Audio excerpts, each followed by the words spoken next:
نحمد و نصلی علی رسول الکریم اما بعد فاعوذ باللہ من الشیطان الرجیم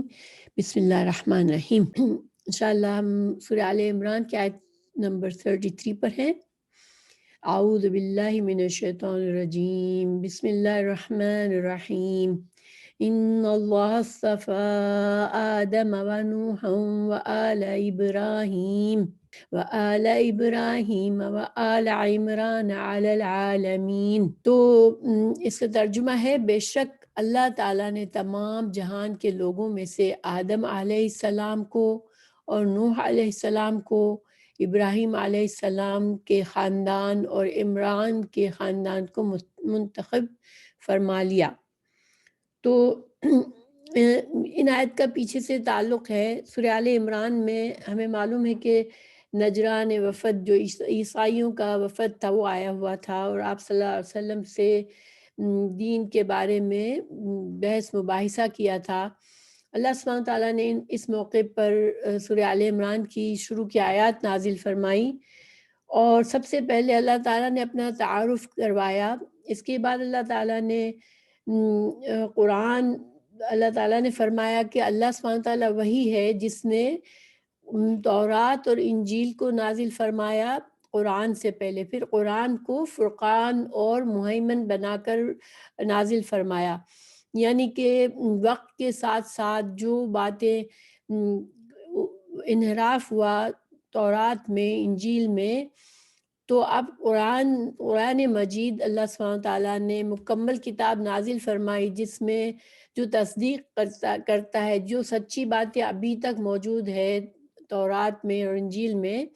تو قرآن کریم ان باتوں کی تصدیق کرتا ہے۔ یہ ساری باتیں بتانے کے بعد اللہ سبحانہ تعالیٰ نے ان کے غلط عقائد کے بارے میں بتایا کہ ان کے اندر کیا گمراہی اور کیا بدعات آ چکی ہے اور ان کی کتابوں میں کیا تحریف ہو چکی ہے۔ تو ان آیت کا مقصد یہ ہے کہ ان کو صحیح دین پیش کیا جائے اور ان کو بتایا جائے کہ اللہ سبحانہ تعالیٰ ہی کی طرف سے نازل شدہ دین ہے، یہ کوئی نئی بات نہیں ہے۔ تو اس روشنی میں ہم اس آیت کو سمجھتے ہیں۔ اللہ سبحانہ تعالیٰ نے یہاں پر کچھ انبیاء کرام کا نام لیا کہ اللہ نے چن لیا ہے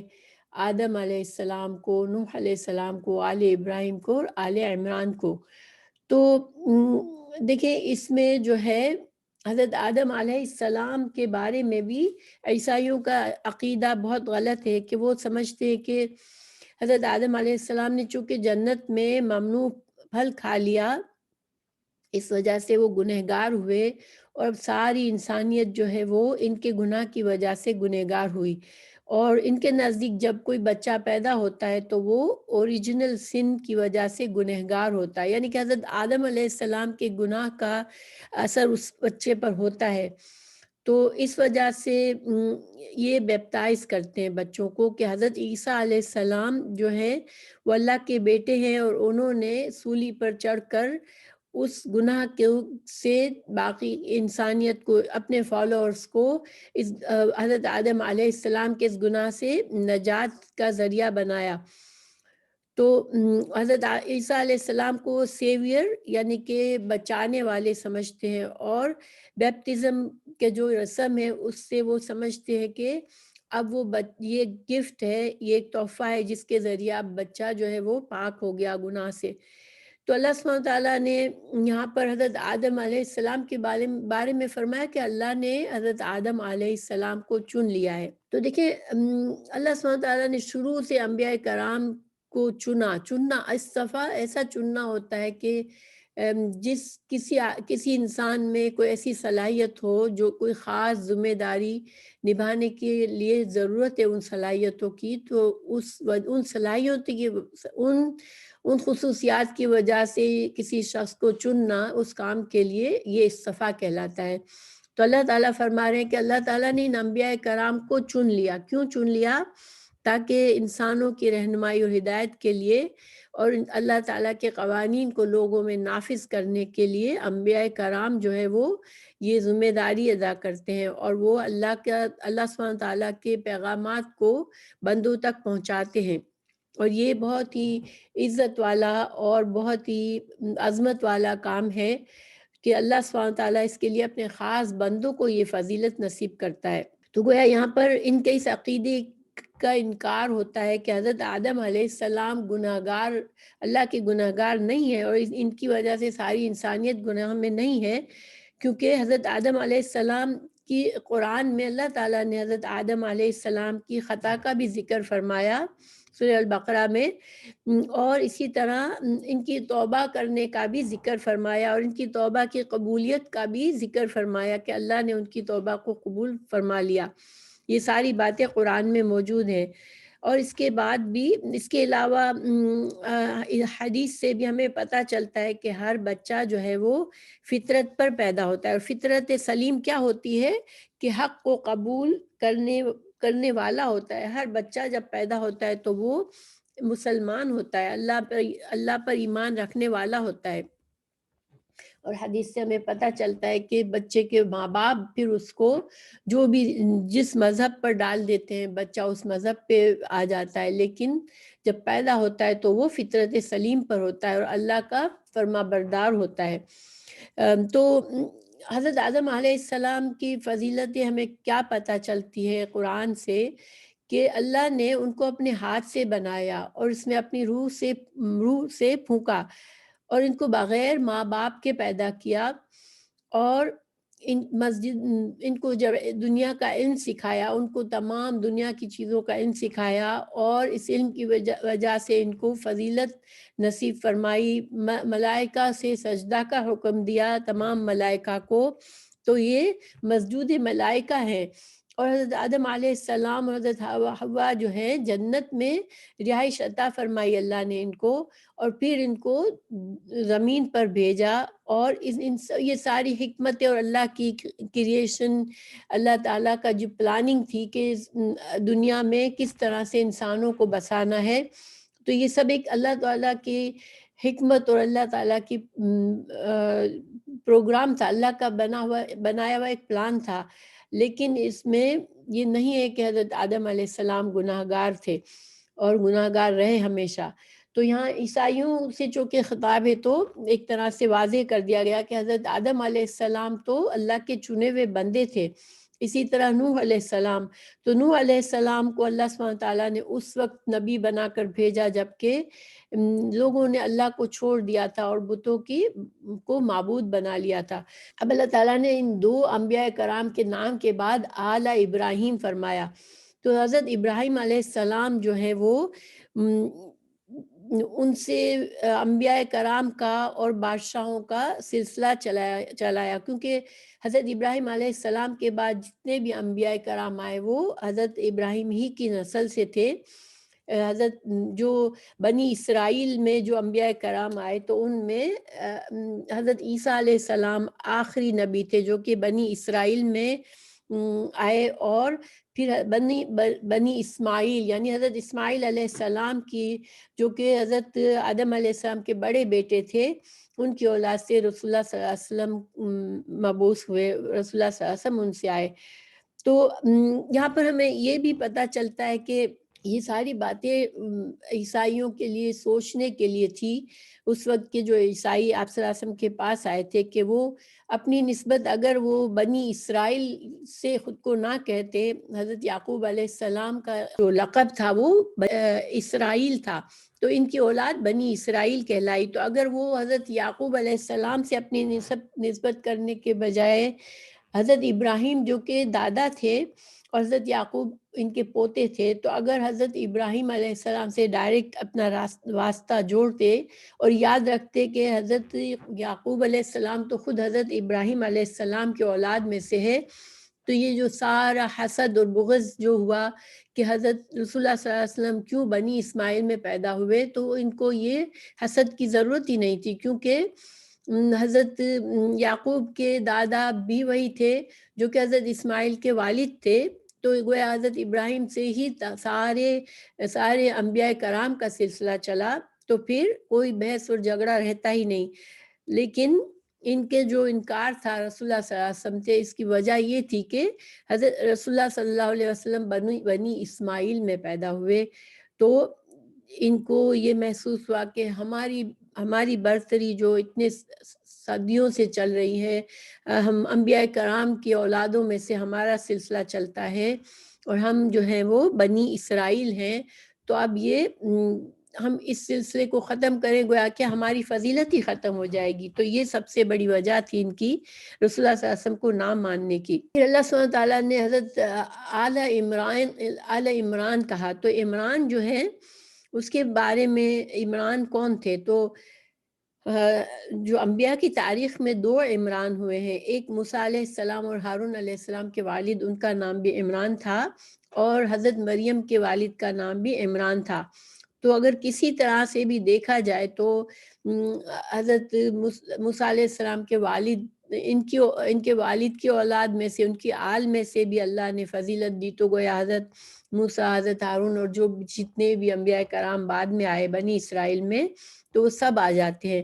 اور حضرت عمران، حضرت مریم کے والد کا چونکہ آگے حضرت مریم علیہ السلام کا ذکر آ رہا ہے، تو کچھ مفسرین کہتے ہیں کہ یہاں پر آل عمران سے مطلب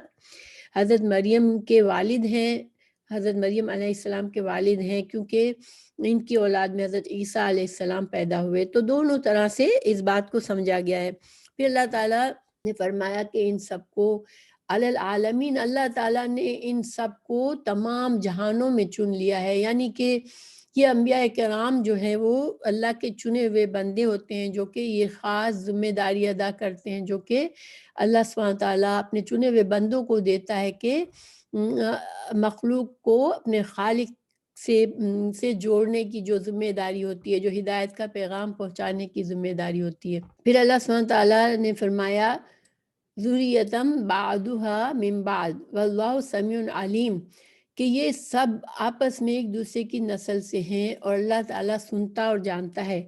تو اللہ تعالیٰ نے ہمیں یہ بتایا یہاں پر کہ یہ انبیاء کرام جو ہیں وہ ان میں سے بعض یعنی سب ان کی نسل ایک ہی ہے، تو بعض ان میں سے جو ہیں وہ بعض کی اولاد میں سے ہیں، اور جیسے کہ حضرت اور سارے کے سارے انبیاء کرام حضرت آدم علیہ السلام کی اولاد میں سے ہیں۔ پھر اللہ سبحانہ تعالیٰ نے اور دوسرا مطلب اس کا یہ لیا گیا کہ یہ سب انبیاء کرام کا مشن ایک ہی تھا، یہ ایک ہی پیغام، ایک ہی ذمہ داری لے کر آئے تھے، اور یہ اس کام میں ایک دوسرے کے معاون اور مددگار تھے، کیونکہ ہر نبی نے اپنے بعد آنے والے نبی کے بارے میں اپنے لوگوں کو بتایا کہ میرے بعد جو بھی نبی آیا ان کی بات ماننی ہے تم کو۔ اور رسول اللہ صلی اللہ علیہ وسلم کے بارے میں بھی حضرت عیسیٰ علیہ السلام نے، حضرت موسیٰ علیہ السلام نے اپنے لوگوں کو یہ بات بتائی کہ جب رسول اللہ صلی اللہ علیہ وسلم آئے تو تم کو ان کا معاون اور مددگار بننا ہے۔ پھر اللہ سبحانہ تعالیٰ فرماتے ہیں کہ اللہ تعالیٰ سنتا اور جانتا ہے، یعنی کہ اللہ تعالیٰ نے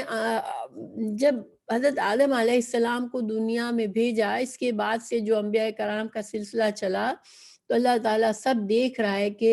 جب انبیاء کرام آتے ہیں، اللہ کا پیغام دیتے ہیں، تو لوگوں میں سے کون کس طرح کا رویہ کرتا ہے، کون اللہ کی بات کو مانتا ہے، کون نہیں مانتا، یہ ساری باتیں اللہ سبحانہ تعالیٰ جانتا ہے اور سنتا ہے۔ اللہ سے کچھ مخفی نہیں ہے، اللہ سبحانہ تعالیٰ تو دلوں کے بھید کو بھی، دلوں کے اندر کی چھپی ہوئی باتوں کو بھی جاننے والا ہے۔ پھر اللہ سبحانہ تعالیٰ فرماتے ہیں اِذْ قَالَتِ امْرَأَتُ عِمْرَانَ رَبِّ إِنِّي نَذَرْتُ لَكَ مَا فِي بَطْنِي مُحَرَّرًا فَتَقَبَّلْ مِنِّي إِنَّكَ أَنْتَ السَّمِيعُ الْعَلِيمُ۔ تو حضرت مریم علیہ السلام کی والدہ نے دعا کی اللہ تعالیٰ سے، جب وہ حاملہ تھی تو اللہ تعالیٰ سے دعا کی انہوں نے کہ اے اللہ، جب عمران کی بیوی نے کہا اے میرے رب، میرے پیٹ میں جو کچھ ہے اسے میں نے تیرے نام آزاد کرنے کی منت کی نظر مانی، تو میری طرف سے قبول فرما،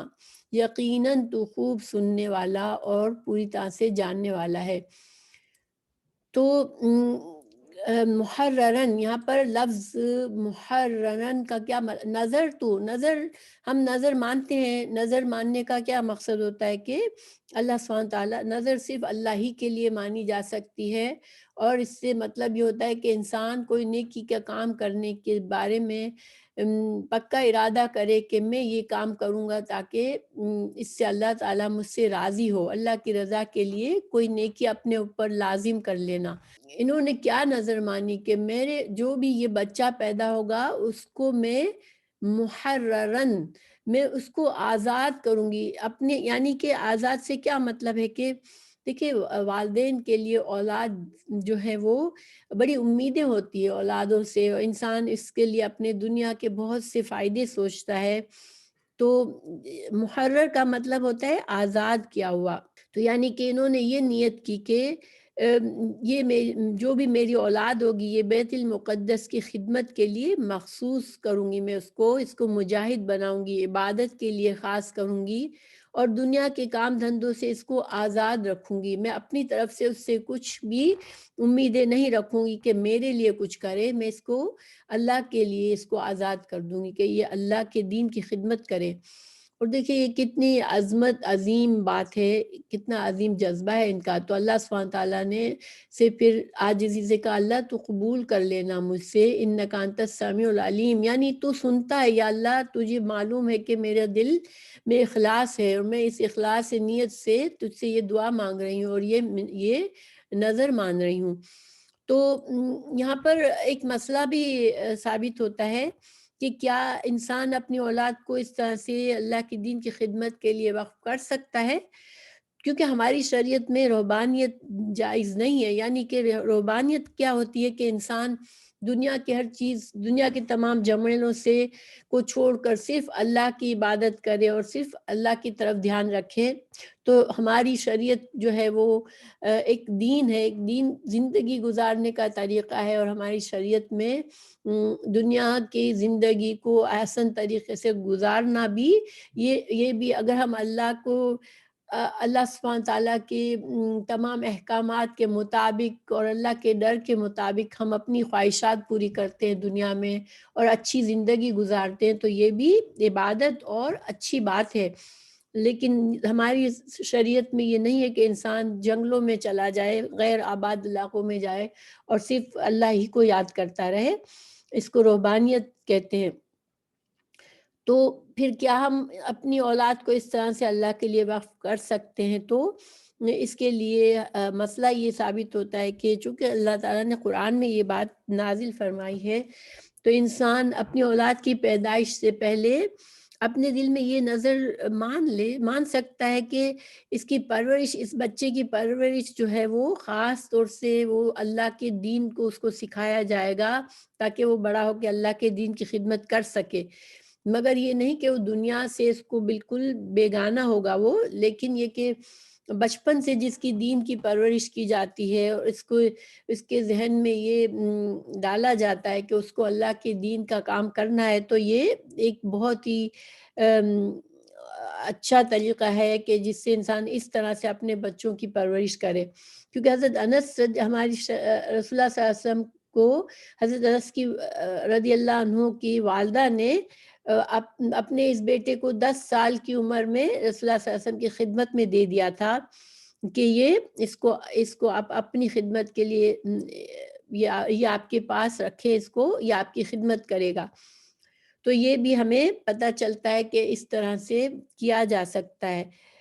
یعنی کہ بالکل رہبانیت تو نہیں، لیکن بچے کے لیے خاص طور سے اس پرپس سے۔ دیکھیں دنیا میں انسان سوچتا ہے، بچہ ابھی پیدا ہونے والا بھی ہوتا ہے، یعنی پیدا ہوا نہیں ہوتا، اور سوچتا ہے میں ڈاکٹر بناؤں گی اپنے بچے کو لوئر بناؤں گی، اپنے بچے کو فلاں پروفیشن سکھاؤں گی۔ تو یہ دنیا کے بارے میں انسان سوچتا ہے، تو اس طرح ہم دین کے بارے میں اگر سوچیں گے انشاءاللہ تو یہ اس بچے کے لیے اور ہمارے لیے بھی بہترین طریقہ ہوگا، اور ہمارے لیے وہ بچہ ثواب جاریہ کا سبب بن جائے گا۔ اور دوسری بات، جب انسان یہ سوچے کہ جب بچے کی امید ہو، جب حاملہ ہو، تو اس وقت سے والدین جو ہے وہ بچے کے لیے اچھی نیت رکھیں اور اس کے لیے دعائیں کریں کہ وہ صالح اولاد ہو اور اس کو دین کی سکھانے کی دل میں خواہشات ہو انشاءاللہ۔ تو یہ بہت ہی بہترین طریقہ ہے بچے کی تربیت کا۔ فَلَمَّا وَدَعَتْهَا قَالَتْ رَبِّ إِنِّي وَدَعْتُهَا أُنثَىٰ واللہ عالم بما ودعت ولیس الذکر کالانثی وانی سمیتها مریم وانی اعیذها بک وذریتها من الشیطان الرجیم۔ تو اب جب بچی کو جنا تو کہنے لگی پروردگار مجھے تو لڑکی ہوئی،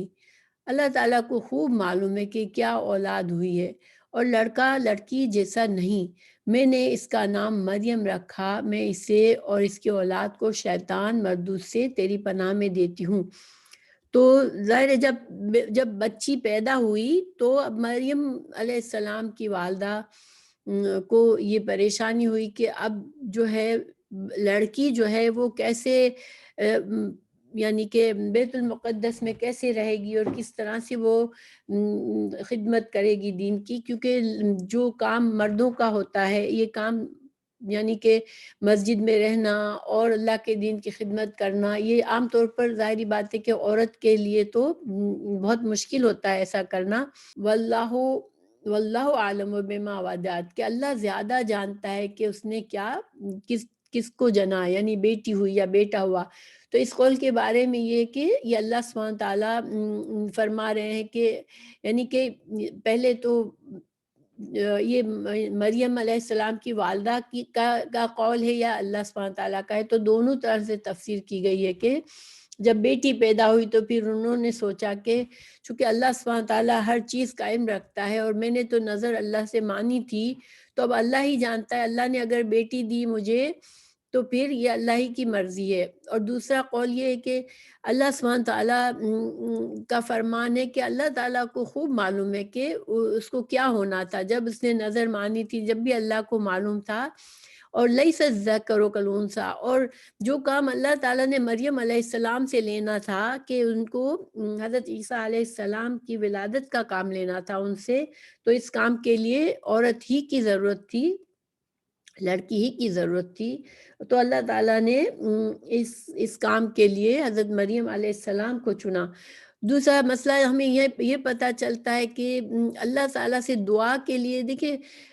دعا جو ہے وہ اس کے آداب ہیں کہ انسان وضو کر کے اور قبلہ رخ ہو کے اگر دعا کرتا ہے اور اللہ کی حمد و ثنا کرتا ہے، درود شریف پڑھتا ہے، پھر دعا کرتا ہے، یہ بہت ہی بہترین طریقہ ہے دعا مانگنے کا۔ لیکن اللہ سبحانہ تعالیٰ سے بندہ کسی وقت بھی بات کر سکتا ہے، اپنے دل کی بات اللہ کے سامنے کہہ سکتا ہے اور اللہ سے دعا مانگ سکتا ہے۔ بعض اوقات انسان کو ایک دل میں ایک جذبہ اٹھتا ہے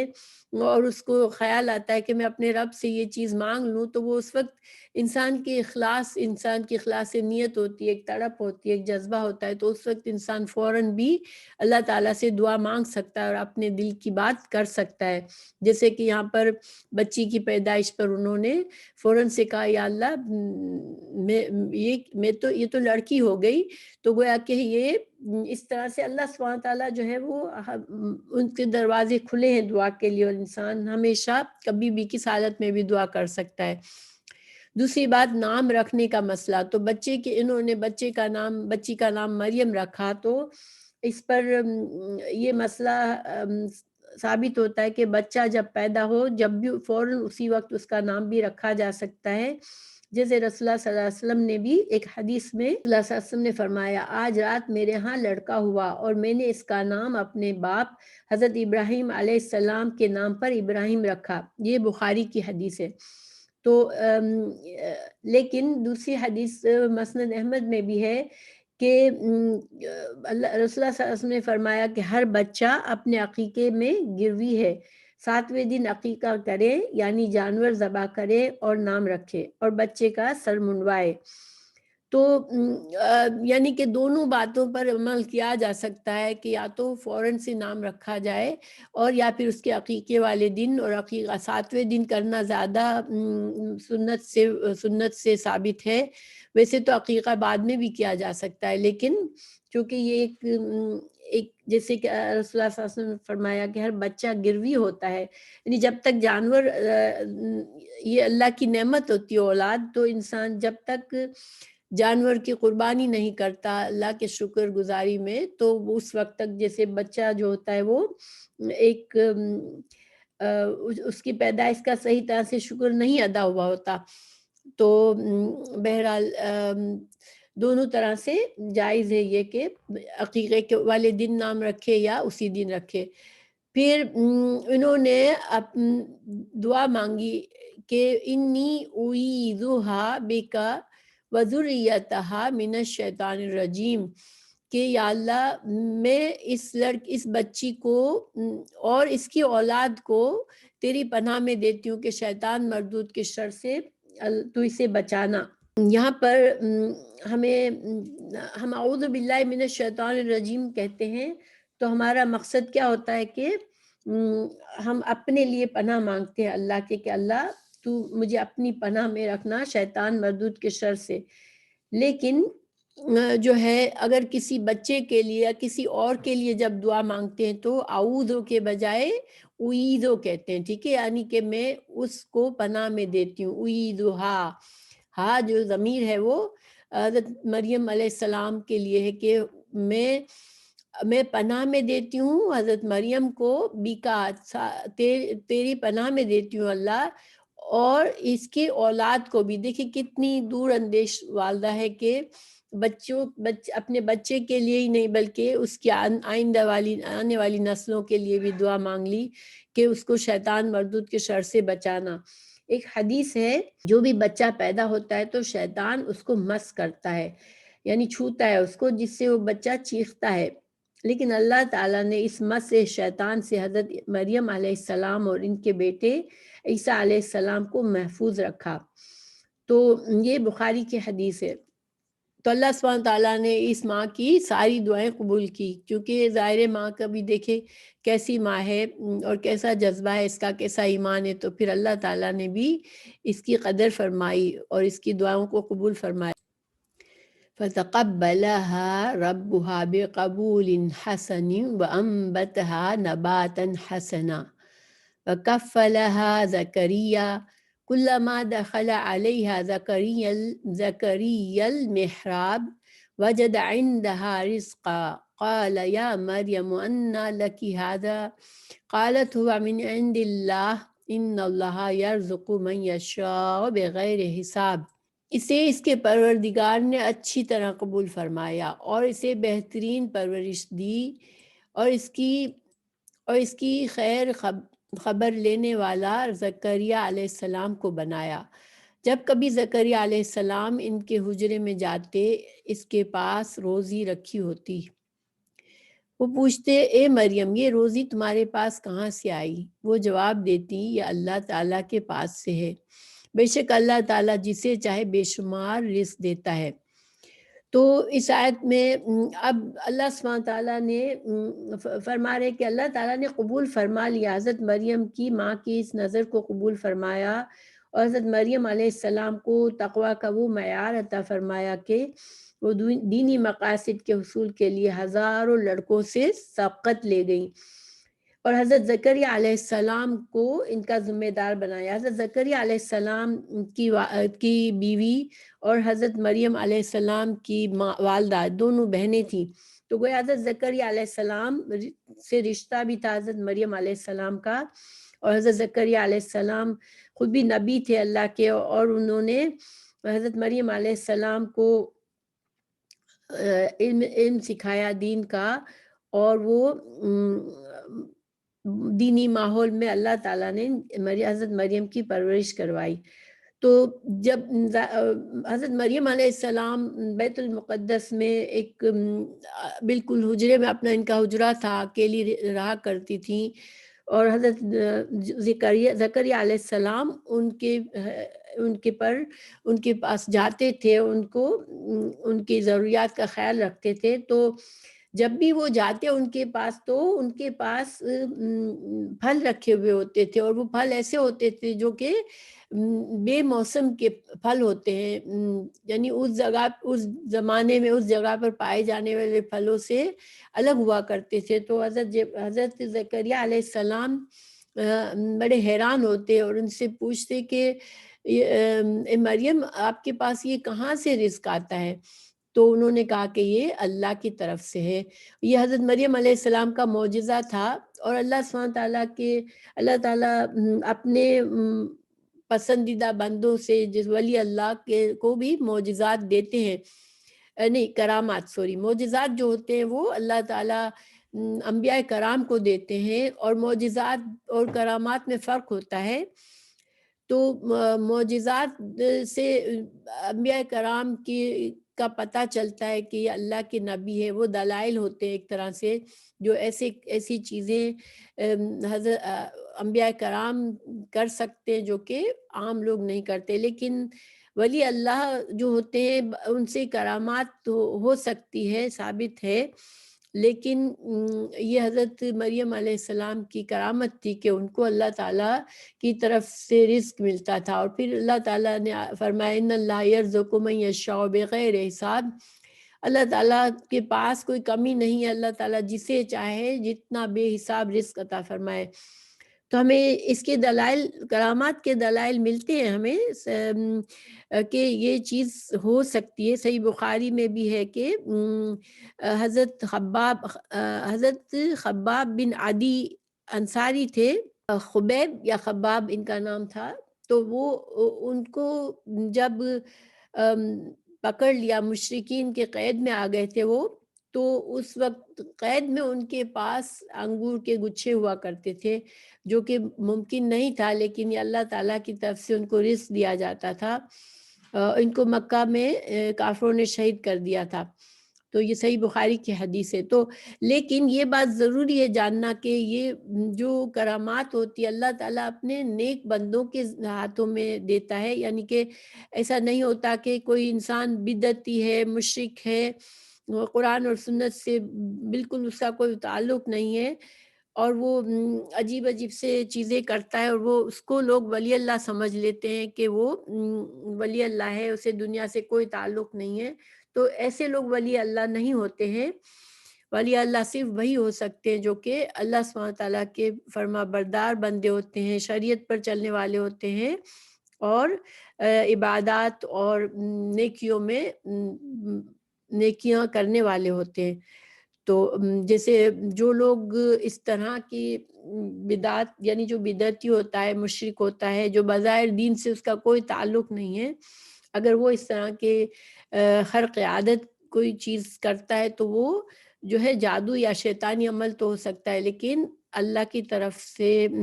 کرامت نہیں ہو سکتی. ٹھیک ہے، یہ سمجھنا ضروری ہے، کیونکہ اس طرح بہت سے لوگ گمراہ بھی کرتے ہیں اور اس سے اپنا روزی کا ذریعہ بھی بنا لیتے ہیں. اور بہت سے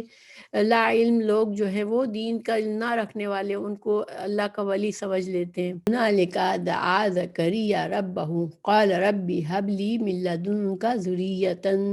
طیبہ انک سمیع الدعاء. تو پھر اسی جگہ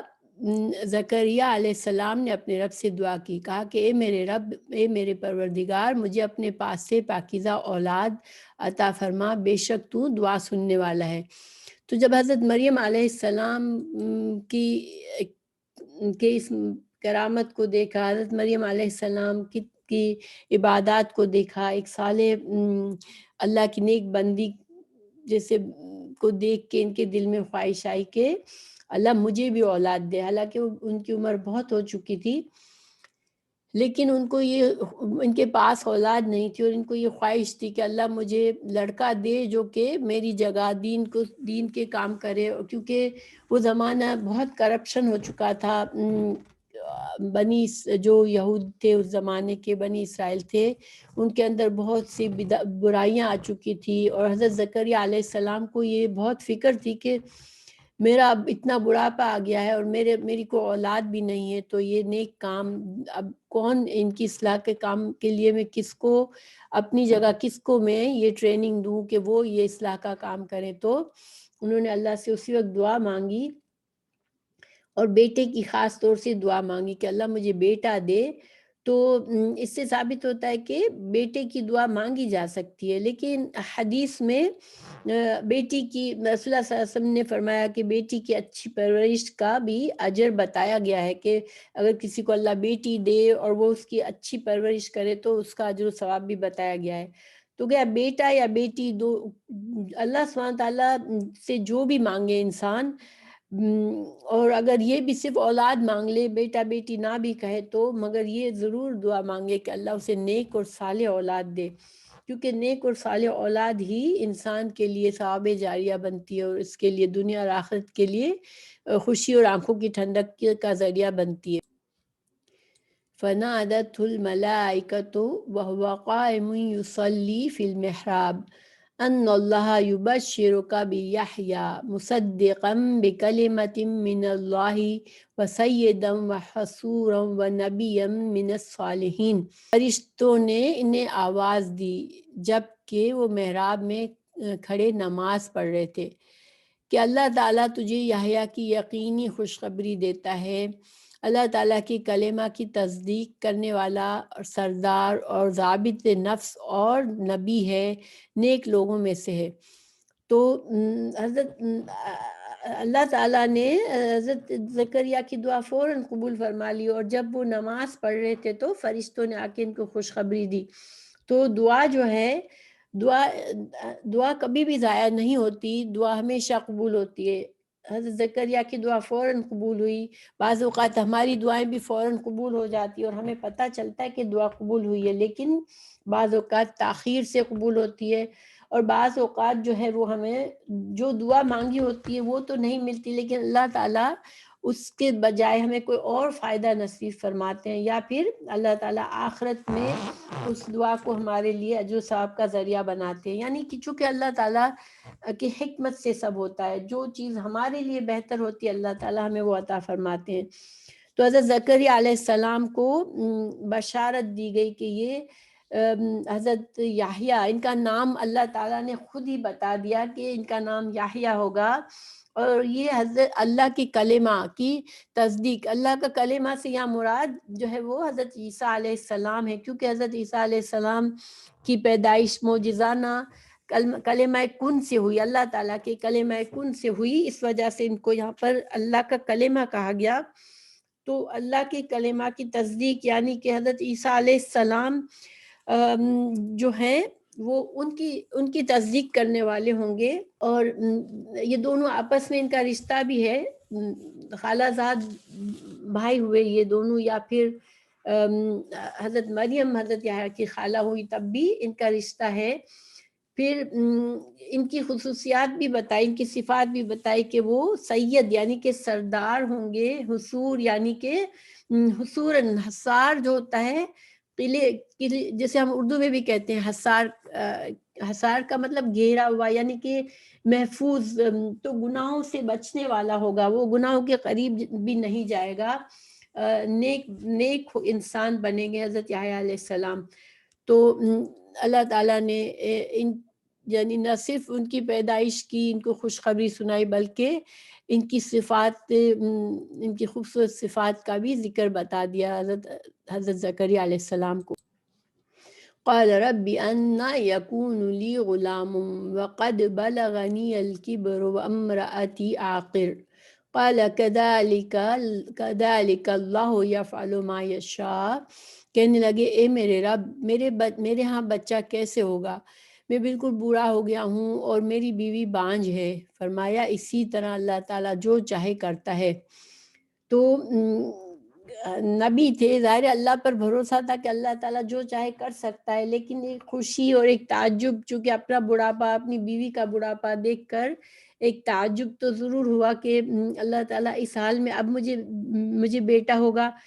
تو اللہ سبحانہ تعالیٰ نے فرمایا کہ تم اور تمہاری بیوی جس حال میں ہو اسی حال میں لڑکا پیدا ہوگا، اس لیے کہ اللہ کسی ظاہری سبب کا محتاج نہیں، کوئی چیز عاجز نہیں کر سکتی اللہ کو، تو اس کے نزدیک کوئی بھی بات بڑی نہیں ہے۔ تو حضرت زکریا علیہ السلام کو اس طرح سے خوشخبری ملی حضرت یحییٰ علیہ السلام۔ قال رب اجعل لي آية قال آيتك ألا تكلم الناس 3 أيام إلا رمزا واذكر ربك كثيرا وسبح بالعشي والإبكار۔ تو حضرت زکریا علیہ السلام نے مزید دعا کی، کہنے لگے کہ پروردگار میرے لیے اس کی کوئی نشانی مقرر کر دے۔ فرمایا نشانی یہ ہے کہ 3 دن تک تو لوگوں سے بات نہ کر سکے گا، صرف اشارے سے سمجھائے گا۔ تو اپنے رب کا ذکر کثرت سے کر اور صبح شام اسی کی تسبیح بیان کرنا۔ تو چونکہ یہ بہت بڑی خوشی تھی حضرت زکریا علیہ السلام کے لیے، تو خوشی اور اشتیاق میں انہوں نے اللہ سے نشانی مانگی کہ مجھے کب پتہ چلے گا کہ میرے ہاں اب اولاد ہونے والی ہے۔ تو اللہ تعالیٰ نے ان کو یہ نشانی بتائی کہ 3 دن تک، یعنی کسی بغیر بیماری کے کسی اور، مگر وہ بات نہیں کریں گے، خاموش رہیں گے۔ تو پھر جب یہ نشانی واضح ہو تو پھر تم کو کیا کرنا ہے کہ صبح شام اللہ کی تسبیح بیان کرنا ہے۔ اس سے ہمیں یہ پتہ چلتا ہے کہ جب اللہ سبحانہ تعالیٰ کوئی خاص نعمت دے انسان کو تو اس کا شکر کرنا چاہیے، اور زیادہ سے زیادہ دعائیں اور تسبیح کرنی چاہیے اللہ کی۔ تو نعمتوں کے ملنے پر شکر کرنا، اس سے نعمتوں میں اضافہ ہوتا ہے اور نعمت باقی رہتی ہے۔